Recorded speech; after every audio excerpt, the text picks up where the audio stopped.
Some of you may be wondering, what's this? What's this whole new thing? Well, I'll tell you. Someone in one of my comments said it'd be cool for me to go through the subgenres and genres of metal and tell the history sort of them, and I thought that was an amazing idea. So here I am with the very first episode of the history of black metal, or the brief history of black metal. So, black metal started in 1982, and it's widely claimed that Venom started it, because their second album was named Black Metal. So, the origin or starting point of black metal is Newcastle, United Kingdom. Some of the founding fathers of black metal would have to be Venom, Bathory, Celtic Frost, Hellhammer, and a few people I've heard said Merciful Fate. The beginning of Merciful Fate was kind of black metal-ish. I'm not quite sure how credible that is, but I've seen more than a few say that. So, some reasons why people like black metal is they may be attracted to black metal is the extreme nature of the music. At the time, it was some of the most extreme music around, and that naturally drew people to it, especially younger people who saw it as an outlet to rebel and express one's frustrations. Also, the raw sound of the music is another factor. It's organic sounding, not overproduced, and no big rock star status or imagery. It was very underground, grim and dark, and it kind of sounds like you're just kind of like recording it in like a bathroom half the time, I'll be honest with you. But yeah, so I actually had my friend Krasnovad. He helped me write some of this because he knows more about black metal than I do. So that whole paragraph came from him, except the little ending part about the bathroom joke, that was mine. And he wrote a lot.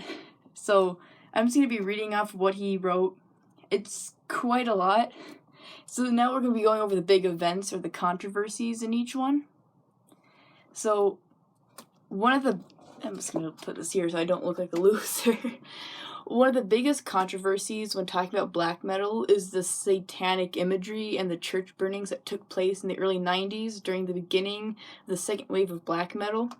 When talking about the church burnings, one usually thinks that it was a satanic worshipping thing, but this is not entirely true.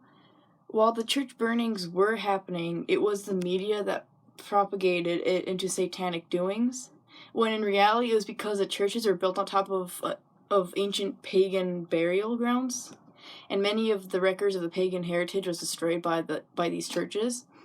Many Norwegians in the black metal scene saw this as an insult to their heritage, like Varg Vikernes, for example.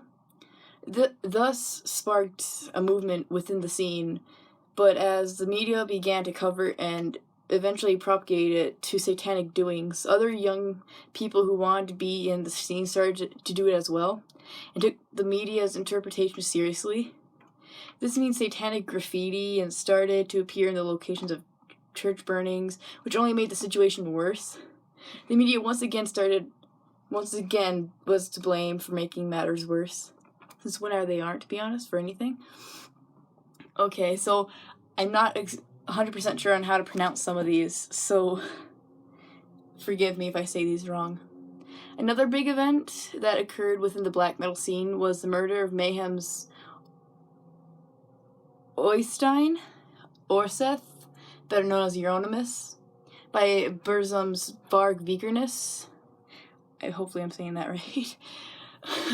This occurred due to many reasons, starting with Orseth's record label, Death Like Silence Productions, or DSP, which had originally put out Burzum's first album.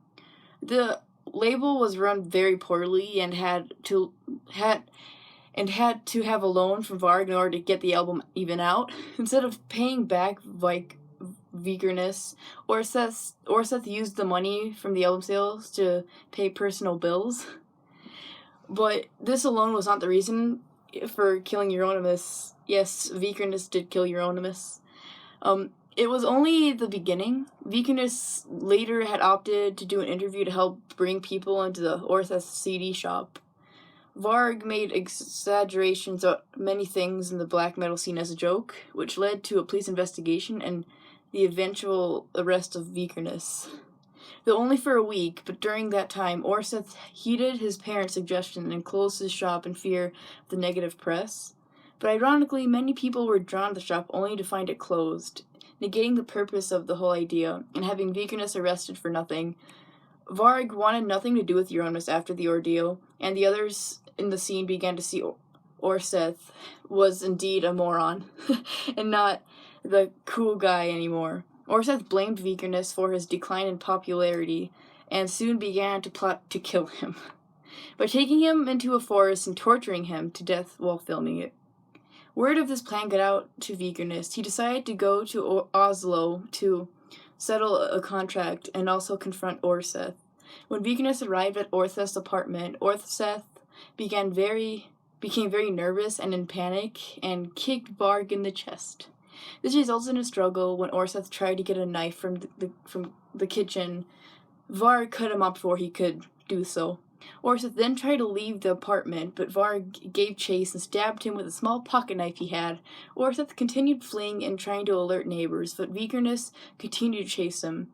Eventually, after Varg had managed to stab Orseth a couple more times, the two ended up in a stairwell. After Orseth had seemed like he had enough and had given up, he kicked at Varg once more. Vikernes then plunged the knife into Orseth's forehead, killing him instantly.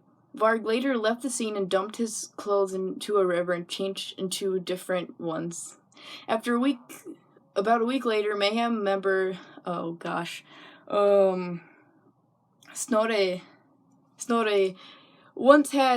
who had been there with Vikernes during the ordeal, broke down and confessed to police about the murder. Varg was then arrested on August 13th, 1993, and he was tried for murder and arson for 3 churches. He was given the maximum sentence in Norway of 21 years. I'll let you know, the big events will never be that long. He just, went all out, so he's pretty Gucci. Hopefully you had fun reading that. I totally did. So some of the record labels. That was a fun ordeal, wasn't it? So some of the record labels that signed black metal are Dark Essence Records, Nuclear Blast, Earache, Century Media, Spine Farm, and Osmos. Where it is popular, it's usually in Norway, Poland, France, US, Finland, England, Germany, and Sweden. Some of the most popular bands are there's the big 4 of thrash, but this is the big 4 of the second wave of black metal, which would be Dark Throne, Burzum, Immortal, and Mayhem. Some of the other popular bands are Bathory, Hellhammer, Golgoroth, Dimmu Borgir, and Behemoth. Bands I personally like that are black metal are Bathory, Demifiend, Celtic Frost, Abath, Immortal, Windir, Dimmu Borgir, and Dark Funeral. And Krasnovad, I'm sorry, I forgot how to say it. Krasnovad. He personally likes Hellhammer, Early Celtic Frost, Dark Throne, Burzum, Mayhem, Immortal, Demifiend, Bathory, and Old Behemoth. The lyrical content of black metal is usually anti-Christian and misanthropic. Oof, I butchered that word, didn't I? And kind of mythology and folklore of the countries. Some side notes that there are 3 waves of black metal. The first wave are the pioneers, which is the founding fathers. Second wave was the Norwegian black metal, such as Burzum and all that. And then the third wave is the huge trend that got it during the 1990s after the second wave of Norwegian black metal. The second wave started in Oslo, Norway. So, yeah. So this is the not very short history of black metal, I guess. There's more to it for the big events. Another thing that Euronymous did that is kind of well known is one of the members of Mayhem, he killed himself. His name was Dead, kind of ironic. But he shot himself, and Euronymous took a photo of it. And I'm not 100% sure, but I'm pretty sure he took pieces of the skull. I think that was Vikernes, Varg. he actually, no. Someone in the band took the skull of someone else and made necklaces and sent it to people. I'm not 100% sure on who it is. I forgot. I'm sorry. So, hope you like the story of the big events that happened in black metal. Thank you again to Krasnovad for writing that, and next episode we'll have heavy metal. Thank you guys for watching.